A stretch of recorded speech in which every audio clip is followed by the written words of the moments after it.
Influencers, music bloggers, Spotify playlist curators, these are all people that can help you get more exposure for your music, but only if you can get your music to the right people that are actually likely to share it with their followers. So that's what you're going to find out how to do here in this video, so stick around.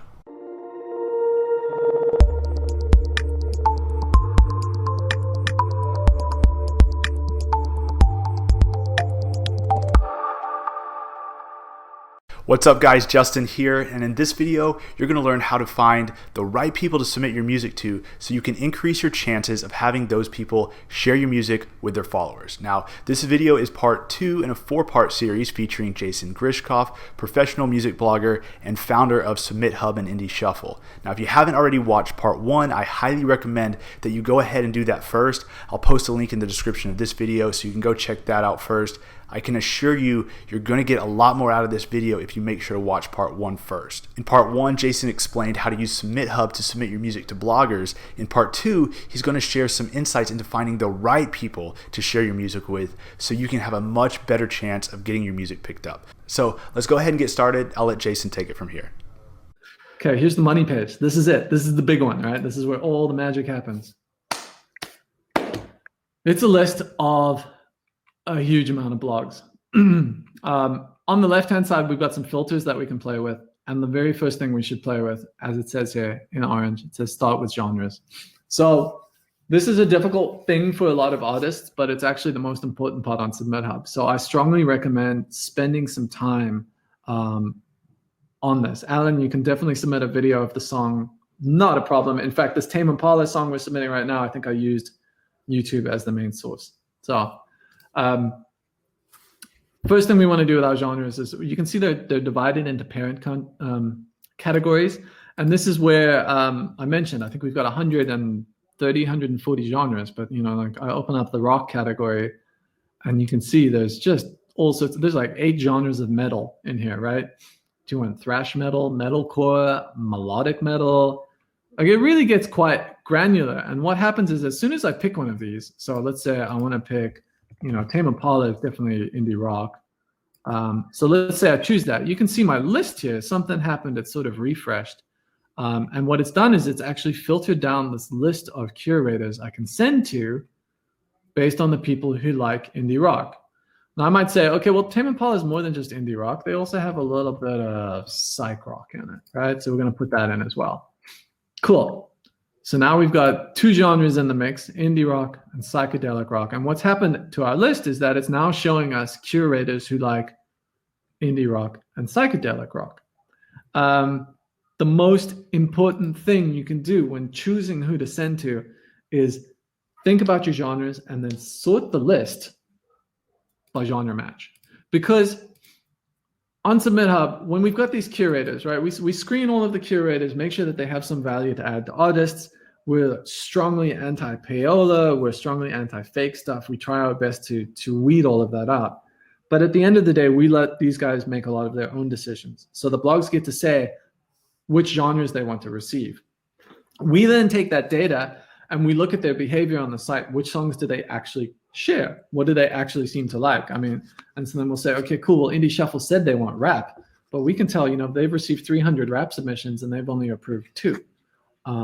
But, you know, they've received 1,000 indie rock submissions and they approved 10% of those. So clearly they like indie rock a lot more than they like rap. And this is where that genre match score I just mentioned comes in. By sorting according to genre match, you're actually going to bring the blogs up to the top who have a history of approving this a lot more. So I just sorted by genre match on indie rock and psychedelic. Burp FM pops up as one of the first blogs. These guys are still quite relevant today. They were one of the biggest blogs back in the day, and they're still really cool today. They've got a very active Spotify. They've got a great blog. And if you get into their platform, you're probably going to see a big boost. And when I sort by genre match, I can actually see here the score says they got a 5 out of 5 on genre match. So they are, this tells you a little bit of what I'm telling you right now about how genre match works. But these guys are a 5 out of 5. From everything we can tell, they've approved 268 indie rock or psychedelic songs in the last year. They also like bedroom, lo-fi, indie pop, and lo-fi type stuff. If this information isn't enough for you to make your decision, you can also go, I feel like I'm zooming through this. Sorry, guys, if it's too fast. But on the right-hand side, there's this recent shares. So we can actually go into this and see exactly what Burp FM has been approving through SubmitHub.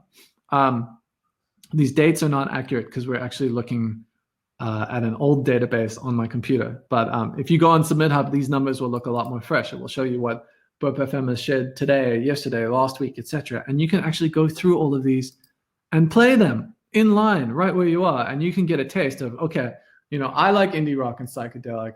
Let's see what Burp FM interprets this genre to be. And you can flip through it to see if those genres make sense according to what you're going through. So it's a really useful way for you to try and kind of determine if your genres are going to line up or not.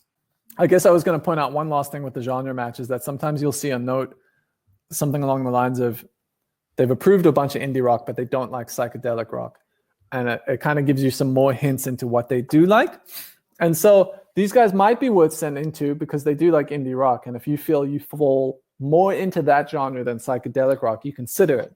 But I guess this causes a bit of confusion with people. Is like, I chose indie rock and psychedelic rock. Why are these guys showing up if they don't like psych rock? And the reason is because they like indie rock so much. So that's why the genre match score is really important for your sorting, because it helps you determine. Benedict, the exact same thing applies to hip hop if you want to talk about hip hop. But I mean, again, you go into this, right? You take your genres. We're going to get rid of our indie rock and we're going to get rid of our psychedelic rock. And we're going to choose, well, it's under urban and R&B. Let's say we're doing cloud hop because we're super modern and it's 2020. Again, we're going to sort by genre match and it's going to show you towards the top the types of people that we want to send to. So we can see, Eric Duval is at the top here. And you can see, he really likes cloud hop. He also likes alternative, auto-tune, hip hop, and rap. This guy seems like he's probably really well aligned for this. And you can also see some interesting stats about where he actually shares. So he's a Spotify playlister. He shares to these playlists most often. I think you'll find a lot of guys have multiple playlists.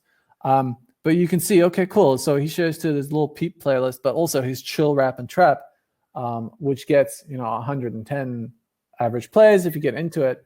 And you can actually check out. So there's some cool stats if you click on this. You can see his growth over time in his playlists. You can see how long he keeps stuff in his playlists, that type of stuff. So what's really cool about SubmitHub, but also perhaps a little bit overwhelming, is that there's just so much data about who you can send to. So we try to steer clear of, besides the genre match, we try to steer clear of telling you who to submit to.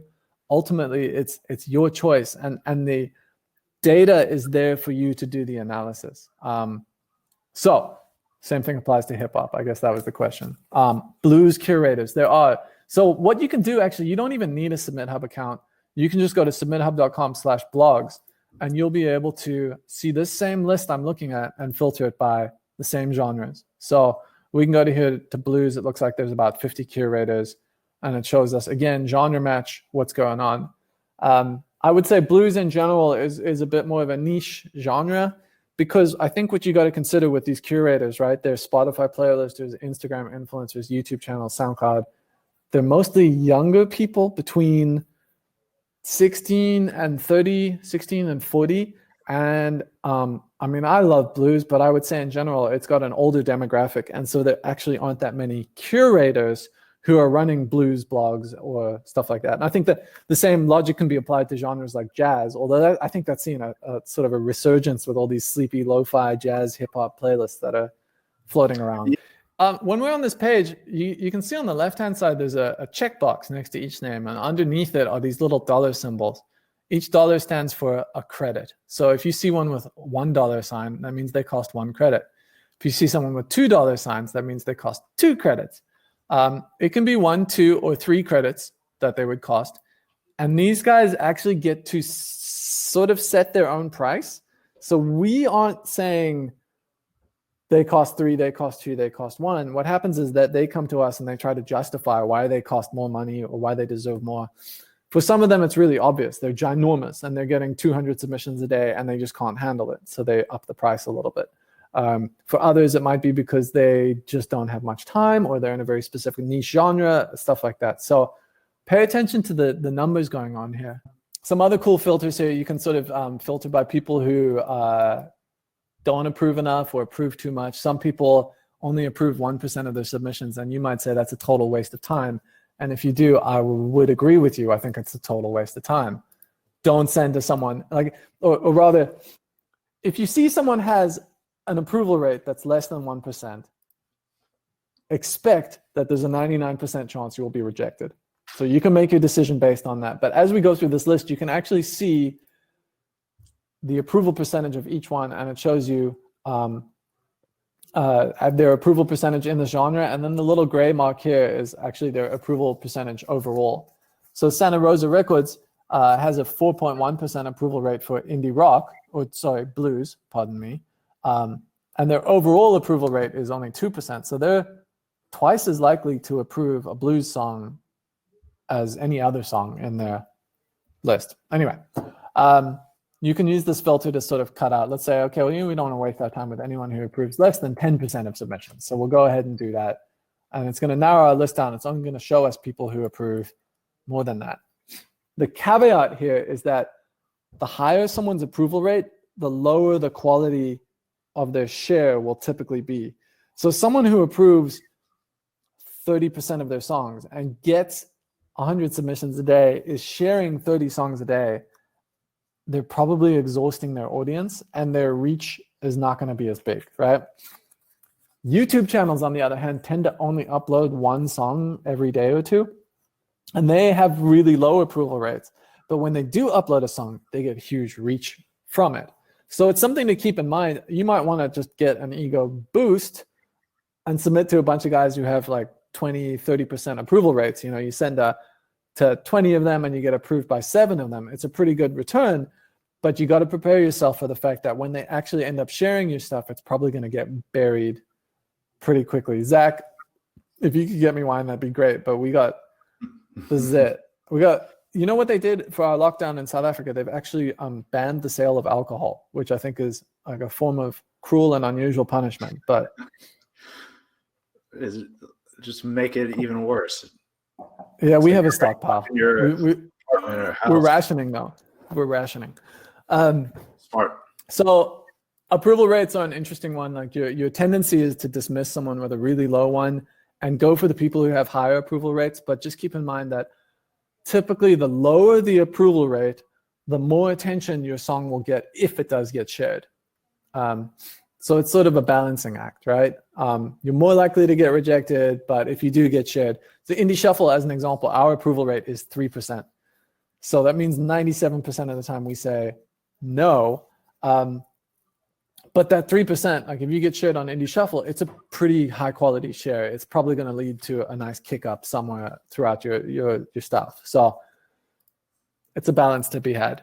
All right, hopefully you're finding this stuff helpful. If so, please be sure to like, comment, and share. Subscribe to the channel if you haven't already, and be sure to check out the next video where Jason's going to explain how to submit your music to real Spotify playlist curators so you can get real streams and real followers on Spotify. You definitely don't want to miss part 3. I'll see you there.